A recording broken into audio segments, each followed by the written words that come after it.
And last one on the Apple car. This article here on Bloomberg suggests that it's way further away than we think, as everyone sits here getting excited. Mm-hmm. Just like you were just saying there, let's not get hasty here. Yeah. You use the word hasty. You're right. It's going to take time. And actually, this is a really... Mark Gurman wrote this article, but it's really detailed, man. It talks about everything that has happened with Apple leading up to today in terms of cars.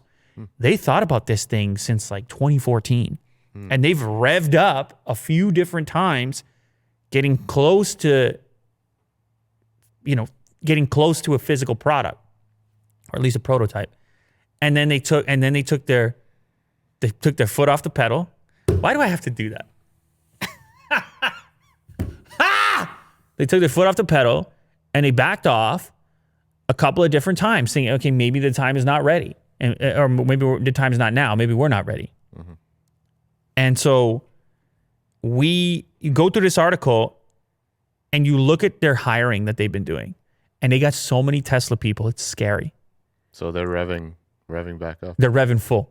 Oh. They got so many Tesla people, you're sitting there saying, like I was joking about it previously. Oh, it's easy to create an electric vehicle company. Just go hire everyone from the one that's already doing it. Mm-hmm. That's what Apple did.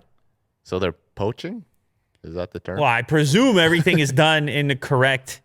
It's like an internal war. I'm sure everything is done in the correct way. And you can bet that Mr. Elon is probably going to, at some point, speak on it because he's aware of it. But, I mean, this is... Let me see here.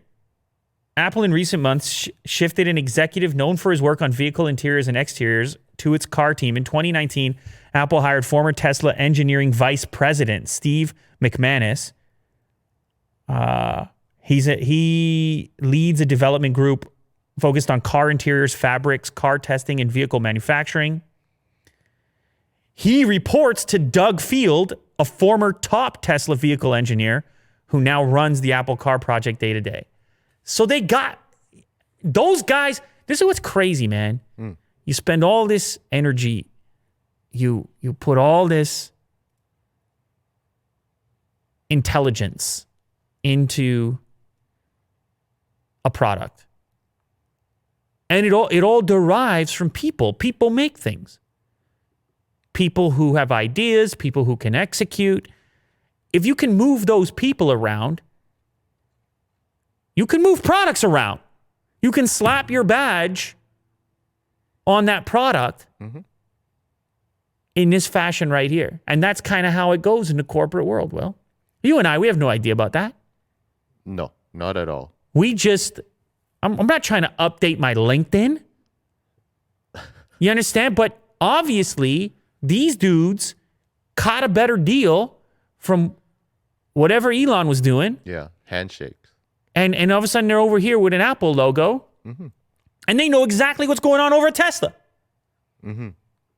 So there's a whole timeline on here of who they've hired and where they came from. Self-driving, specialty type people, car software people.